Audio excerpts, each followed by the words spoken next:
mmadụ ka eji wee karịa eji wee karịa mmadụ ka eji wee karịa na onye nwe mmadụ n'ụwa na ọka ya nwere ego.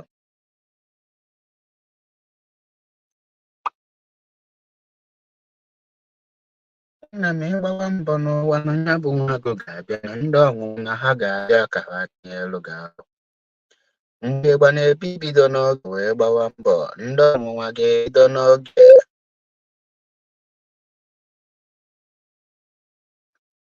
Akwa ndị ọma na-ege ntị, ekene m nwoke kene nwaanyị masị ndụ mmiri ndụ azụ asụ m mmiri atara azụ ahụ na onye chiri nya elu eme eze ekenekwa m gị. Achọrọ ka ndị be anyị tụtụ ọnụ ha wotuo ntị ha anyị ka m zie ozi ọma na ndị Igbo na-atụ ilu si na okenye nara nọ n'ụlọ ewu anọ amụọ n'ọgbe and onye ọbụla okenye ọbụla si na ya ha egwu unu mgbe aghụghọ ka ọ jee na ma ndị ekenekwa gị. Ife emebigo, ife emebi nrigo ndị Igbo, ife emebiwo, ife emebigo. Alịlị eligbugo m ebe ndị Igbo nọ, alịlị eligbugo m ndị be anyị.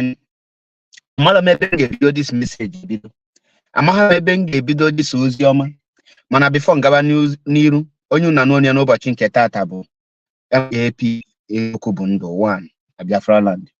When I the leader of indigenous people of Biafra in the person of Mazi Nnamdi Okwu Kanu, whom I call Ikukuana Afanya, the breeze that you can see. Wetting a gadicate each other aguagu. Ebobun Eku Kamku. Ebobun eating a little canting a little. Adelam after Hende Madogeku. Etago kwa jazz, itigo posaka. Now, Ozim Nagakaluto, Alien Onyema. Ema Africa na onyema mbia land ya na London nke oyi isi agụ as a private business. George Sam ekenem gị. A lot of attack bịa to him. Mana ebe ndị asị na ife emebiwo bụ na mgbe attack na-abịa ndị Igbo anaghị anọ ka ha mara ebe dis attack si wee na-abịa. Ha anaghị anọ ka ha malụ the plan of this attack, ka ha malụ ebe this attack ga result. Ha na ha na-anụ wee kpa nkata wee malụ ka ndị na mastermind this attack and how can we prevent this attack. Mgbe mụ na one of our brother whom I respect so much, Maazị Agbalanze media, na-ekwu okwu agwa m ya sị na ndị Igbo afụlụ onwe ha n'anya mana ọ ghọtachara data okwu ahụ. Asị m ya nwanne ndị Igbo afụlụ onwe ha n'anya ọchịchị na-asị. Now, this attack unu fụlụ on Alien Onyema tata, the financial ebige oge na-adịla anya unu ga-afụ na a ga-akụpịa Alien Onyema ka ogene ka a na-akpịa, and before akụpịa anya ga-eme ife onyonyo ebe ọ ga-akọtọ ndị Igbo maka na ha ga-akpụdobi nso. Achọrọ m ka ọ wụcha ntị ọfụma ka ọ malụ that na nkata ha adịgo na anyị ozugbo. Ga-eme ebe na ọ bịara ịkọtọ IPOB na ọkọtọ something ga-eme ka ndị Igbo wee kpọọ onye asị. Ọ ga-eme na open, then Odudua ga-enwelili Odudua airline, Fulani ga-enwelili ọkwa ha change go from Arewa amammosi na Ọkwarawa ka ihe nwanụ ka ha na-aza. Unu ga-afụ the plan mana ndị Igbo ga-efu odo aka fu odo ọkpa. Ọnọdụ okwu ọzọ m chọrọ itinye ọnụ bụ nwanne anyị nwoke nke nwe ike demolish estate ya na Abuja. That demolition of estate, that is demolition of that man's property is a slap on Igbo man's face, on ndị Igbo entirely. That very action, a lot of you are what you are now, but in the future, unu ga-ama that na the silent of ndị Igbo today ga-abụ that is ga-eje wee yi ndị Igbo ezigbo egwu. Nwe ike, how many of you chetara oyi Igbo massacre nke a na-akpọ Obi Igbo massacre? Obi Igbo massacre was orchestrated by Nwike. Nwike jide ndị Igbo nọ n'Obi Igbo wee sụọ ha gwogwo, sụọ ha akwụ, gbuo ha tọtọ, gbutoria afa, gbuo ha ka ya sị na ha enwele ebe ha si, gbuo ha ka ya sị na ọtọ nda gbagburu efi, gbuo ha na-akụ akụ, gbaa ha ka nchi, gbuo ha ka ọkụkọ Krismas, wee gbuchie ha. Kedu ihe ndị Igbo mee? Ọha na eze ndị Igbo led John Nyanwodo, ama John Nyanwodo aka dịkwa ndụ.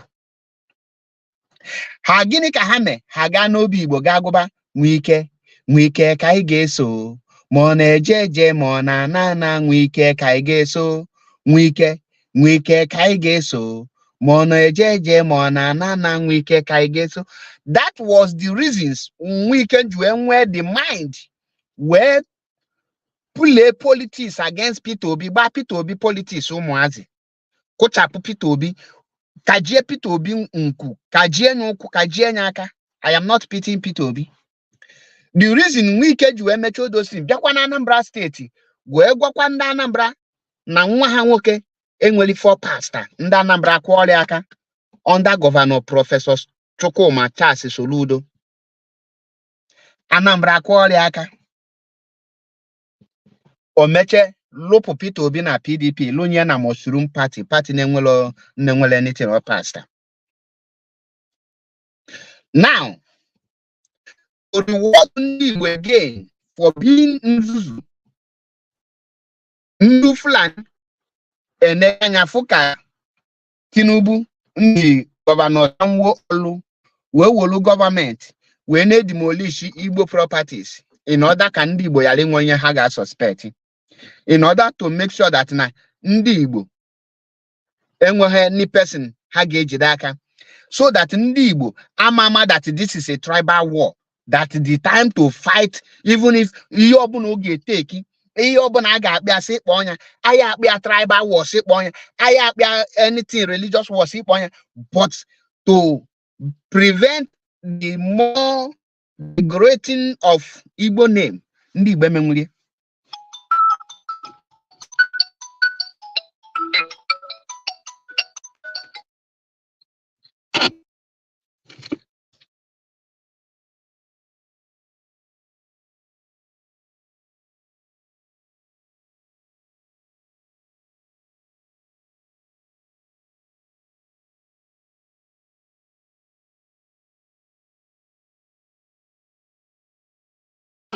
Sorry for that.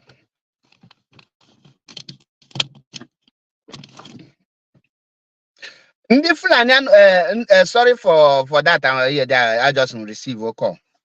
Now, ndị Fulani enega anya mụta from Sanwo-Olu, malo that na is riot or protest or anything crisis where destroy your property ndị Igbo. Na ndị Igbo ga-afụta as a tribal something. He sees it through the government. Ngunu mgbe na demolish Lagos State, na after Lagos na Abuja, from Abuja bawazie to the north. Na every governor mụta Sanwo-Olu me, and na the reason ha ga-eji mie bụ na ndị Igbo ejikonwuru aka ọnụ to stop Sanwo-Olu, because na ndị Fulani mana ndị Igbo afụlụ onwe ha n'anya. Ndị Fulani mana ndị Igbo adịrọ united. Ndị Fulani mana ndị Igbo bụ ihe ha na-emebi ihe individual. Na sọsọ ebe ndị Igbo na-eme ihe nwanne bụ ọ bụ na nwere ihe pụta na social media. Na anything behind social media, ndị Igbo kpọrọ onwe ha ezigbo asị. Mana our people aghọta here. After ka m kwuchie this thing, a lot of you anaghị aghọta m. Today, Fulani mana ha use a fellow Fulani man to start this demolition. That na ndị Igbo ye di code. Gịnị ka ha mee? Ha enego Nwike anya fụ ihe Nwike mee n'Obi Igbo. Fụ ka Nwike ji wee slọta ndị be anyị n'Obi Igbo. Fụ the ka Nwike ji wee gbasa Peter Obi politics. Fụ the things Nwike megolu ndị Igbo. Ma fụkwa that na na ndị Igbo aghọtabeghị ihe na-eme ha.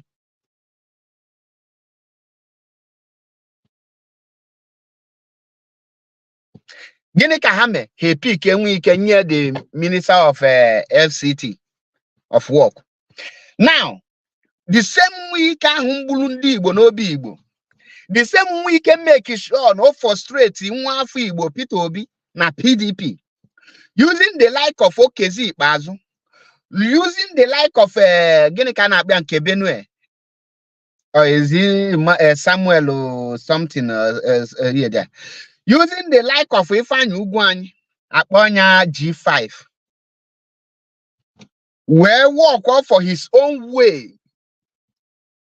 Tata, where is Okezi Ikpeazu? Where is Ifeanyi Ugwuanyi? Where are they? Where is Ojuso Kalu? Nwada Karago de Kenekwamge. Where is Ojuso Kalu? We can have dealt with Ndi Igbo, but Ndi Igbo will keep it in unity. See, enough is enough. That near weekend Nadim near weekend Nemen Abuja, you dare not try it again. High up a war between River State and Ndi Igbo. Let it be war. Ndi Igbo no kana no kamalu yes nunu so na nunu bumado. Okeke pot ngwele pota ojide Ndi Igbo ogbaji okubu. Samuel Otom, thank you, Kennis Wilfred. Now, where is Samuel Otom? We can use these people as a ladder to climb. Yet, that now, for you to maintain your integrity, for you to have value in any place, you must play a dangerous part. You must make sacrifice. You must bite. You got a little. You got a log. Oburu ni emeho something can okay. Oburu no pia balogi. Oburu no balogi. You can never be respected anywhere. Oburu na balogi no na see yes neighbor are wicked. No na atantu na ata. You can never be respected. Tata. Ihe na-eme na Abuja. Some of you are mafutia as anything. Some of you get no individual. Some of you get no that man estate or that man has can demolish. It's normal thing. The CFO, the certificate of ownership, is revocable under the zoo constitution. It's not a guarantee that you own the land. But the same week issued an order to the Fulani, telling them, ordering them to stop moving their cows in the street of Abuja. Have Fulani obeyed that order? Have Wike arrested any cow? Have Wike taken one action? The answer is no. Wike have not taken any action. Wike have not arrested any cow. Do you know the reason Wike cannot arrest any cow or take any action? Because if Wike arrest one cow or take any action, the Fulanis will come from Wike. Abuja will not contain Wike. Niger Delta will not contain Wike. The Fulanis will go to the extent of going to Wike village to deal with Wike's people in order to revenge ihe Wike me. Mana tata ndị Igbo just no ndị Igbo na-agba mbọ ebodi na-ejele na ebodo bụ na iji na afụlo onye Igbo baba. Gịnị ka ị ga-eji wee sị na Igbo proud as an need the proud as an Igbo man today? Kedu ihe ga-emezi ndị Igbo ka ndị Igbo wee nụọ ọgụ? Oke unu che na ndị Igbo ya le nụọ ọgụ na enwe mgbe ga-ebelu emetebelu na ebele maka ogbugbe na egbunu.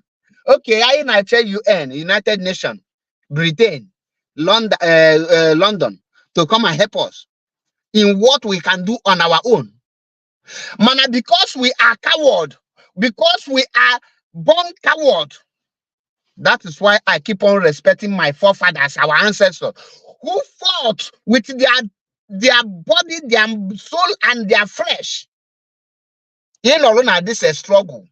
You are nothing but that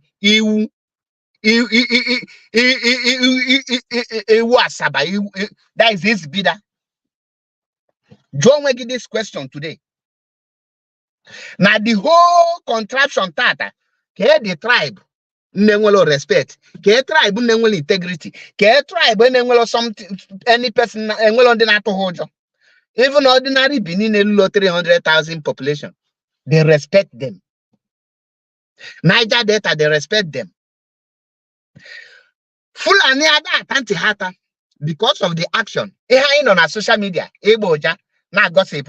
Onye ya bia mazi sabo. One thing eji akwa ilu ndị Igbo ugwu. The ofu the small person, the one eji akwa itulu ndị Igbo no na DSS dungeon going to 3 years. I can eche UNN iju ebia save onye. Maazi Nnamdi Kanu ekaje netu ndị Igbo anya obele no n'ime nga for 3 years. IPOB etisa onye ọbụla na-azọzi ka ọ bụrụ nyanwa. Sabotage left and front, back and front, everywhere.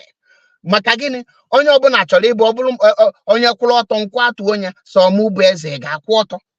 Ohe na-egbu ndị Igbo. Ihe anyị mudobe bụ ịbịa na create a fake account na conversation na rati. Ma when the things anyị kwesịrị ime, the necessary things anyị kwesịrị ime on ground to put integrity on our name, we cannot do it.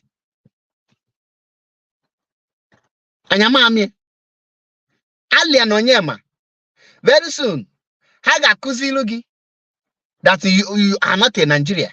Unu ka na-ekwu na a na-eme attack isi agụ. Ihe mere ya bụ ka Alai Onyema ka Alien Onyema o wolu gị isi agụ wee land na London and ọ na-eme apply ka ọ land nwo na America na other countries. Now a ga-etinyezi in condition una manu nka na social media enwere ike Alien Onyema chọọ land in America now ihe dị anya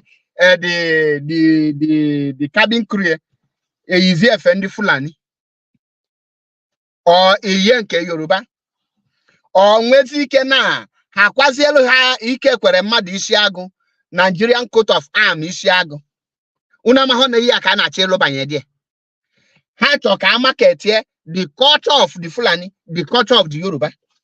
Mana nwebe onye pụta jụọ ha Dangote na-alụ refinery kedu logo Dangote ji aga? Kedu afa Dangote ji aga? Is Dangote representing Nigeria or is Dangote representing himself? Take every area ana demolish. These are Igbo dominated areas. At least 95% of people know that very place are Igbos. Now, gini ka anyị ga-akọ ọlụchi anyị? Anyị biche ndụ anwụ na unu amalụ na ife emebigo. Ndị Igbo abụrụgo adịgo nzuzu. Igbo na-emezi ihere. Enwere onye ga-apụta tata sị gị na ya dị proud of Igbo na that contraption. Enwere onye ga-apụta tata sị gị na ya dị proud being an Igbo man. Rapụ ya na sị gị the matter the condition Igbo man must survive. Ihe anụnwa bụ just okwu eji ekwu ndị eriri eri. Are you surviving? You survive today, the next tomorrow you start begging food. Is that surviving? You are in your father's compound. You cannot say something. Enough to a strange Jojo. Ayane Zuzu. Nego do the freedom I nacho. I na check the man say pota. Before I marry here game. Everybody be frustrated, be confused. If I know if saga ngunu na this saga adigo yet ana koyere.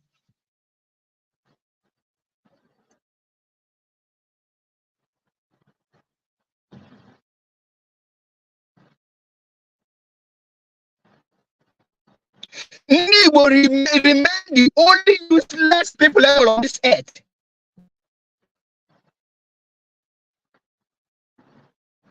I am what I'm saying. Na that's a contraption on ya. Onwere Igbo bụ contact no nwe ebe ọ dajie elu gị na onye Hausa na asị gbakulu Igbo anụa na ọ pụta na ekwu okwu na aba onye Hausa na atụ ụjọ. Mana ịma na ọ dajie elu onye Yoruba na onye Hausa na akpọ Obasanjo. Obasanjo na-ekwu na ndị ugwu na-atụ ụjọ. Tinubu na-ekwu okwu na ndị ugwu na-atụ ụjọ. Gani Adams na-ekwu okwu ndị ugwu na-ege ntị. Abịa n'ala Igbo gwa m ofu onye ga-ebe okwu n'ala Igbo na ndị ugwu eke ntị. Abịa na that contraption ọ dajielu ndị ugwu na ndị Hausa na ndị Fulani na ndị Yoruba na Erufai na-ekwu okwu na-ege ntị. Sultan of Sokoto okwu okwu na-ege ntị. Emir of Kano okwu okwu na-ege ntị. Most of them, all of their politicians, onye kena abambe na-ege ntị. Because ha mere onwe ha contact. They are not slave. If emebi na arigo ndị Igbo, I no na ezuzu yale. Na gosisa so ebe niile. We love outside more than we love ourselves. Only they tarnish the image of only we in order to please any person. Honor a man at this a struggle. Even Nima IPOB, animal fear 247. What so could that put again on yours? If we choose on yours, carry again, no matter how right you are. Mazinam the can tata. Kedeben bono. Where is enough is enough. Joan Wagi, give it but an uja kolon wike, demolish any property owned by Fulani. Give it but an uja kolon wike, arrest any one cow, just to cow, after giving the other. Fulani violated it several times. Give it but an uja kolon, because the Fulanis know what love is all about. They know what is unity. There's no unity without love. You must put your people first before outsider.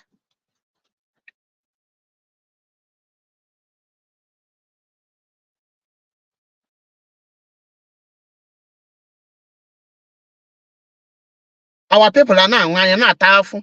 I know I put on social media in my Kwanyembo. Meche give.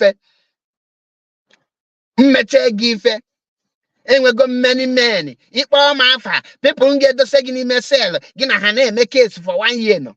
But if I need may give it, Imafu. Never push on them. I started use to go. I started put a go. Say, I want to work for you. Who push on them? A whole Asari boys. We move on demo. Tata. Asari na chiochi. Now, oh, push on them my apota. Ne kuokwa ba asari no. Oh, push on them my apota. Na bamba ba asari no. Eba asari ji strategy naka. Eba asari ji atrocities or committed against ndi bonaka.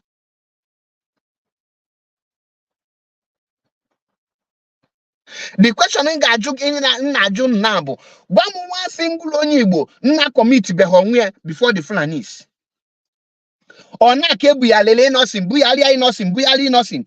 Or ya label na mazin nam the canon or outside. Ake close innocent and edge close beto. Tata, kedem nano maki beto. They close beto. You can do nothing.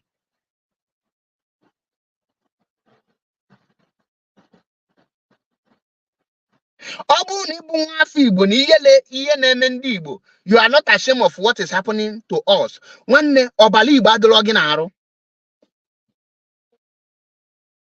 Obali Igbo Adlogin Aro.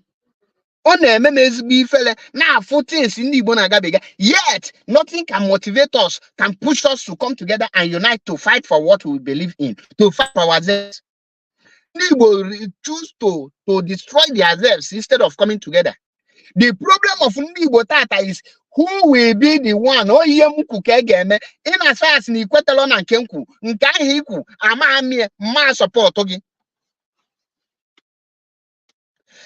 and Kenku, that is the problem of Igbo Tata. And no, yeah, but Amazika Juenoloni Menga. All this crisis, if on IPOB, if care is not taken on well on the Nigeria Korogo safe. Yeah, Ninebu, envy and jealousy, hypocrisy, Benine.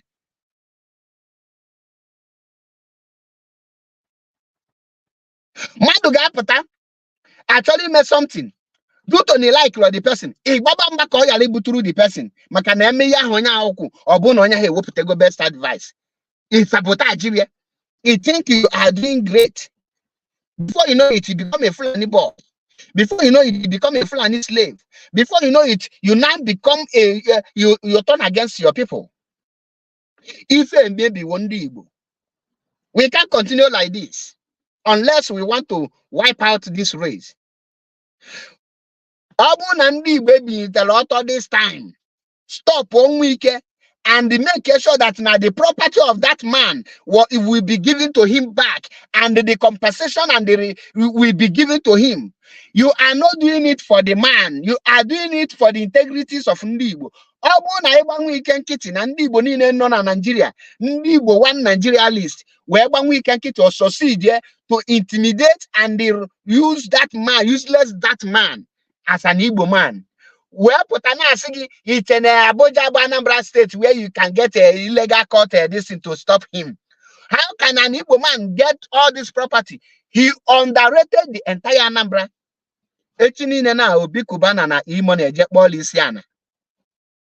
Kewenye ha contract. Atezen ukpoha eje Kenya. Kewenye ha contract. Unamalo, there is something you sacrifice to get what? Something. Everything is not all about him with a contract. Make yourself a contact. Gini patanandi ibama menwe ha contact today. And well, any person actually be president tata. Ndebona katoshi gino nwele nya ye visit here for him to become president in Alibo. Ona abia na Anambra, ona abia bu na capital city of Anambra, or may Obi of Onitsha and other king invite to the capital Oka, which is an insult because those people have sold themselves. Manambia na ekwe eshim maazi you be diplomatic.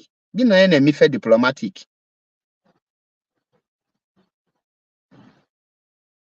Can we any because I'm more to talk and get mechi ya no achọrọ m igbo otu oge ekwuchago m ihe niile chọrọ ikwu. Ọ bụ na ndị Igbo ebinyitele ọtọ na ọ bụ asịrọ gị nye nwe ike automatum. Ọ bụ na ndị Igbo ebinyitele ọtọ na take the right action now by taking the action force onye na nwe ike ga-relinquish everything on well against that man na Abuja. Man compensate every damage or one complete within 1 week.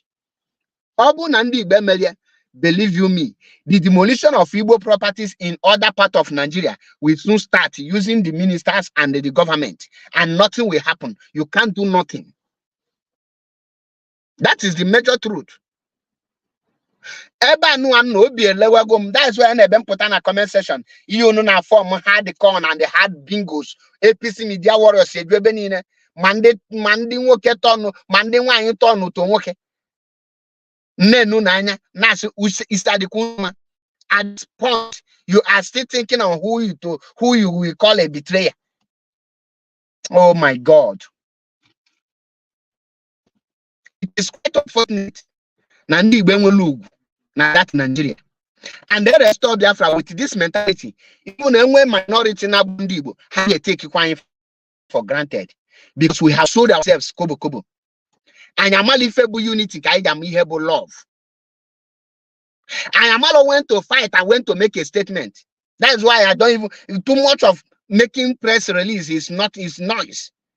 There's time you make a press release, there's time you take action, proper action. Action get hit on your bona. On your bona fear. I have tribal war, sit on your tribal war. I can't be anything, sit on your button, you will be an auto. Say enough is enough. Fight for your integrity. They will soon close you because you on Igbo.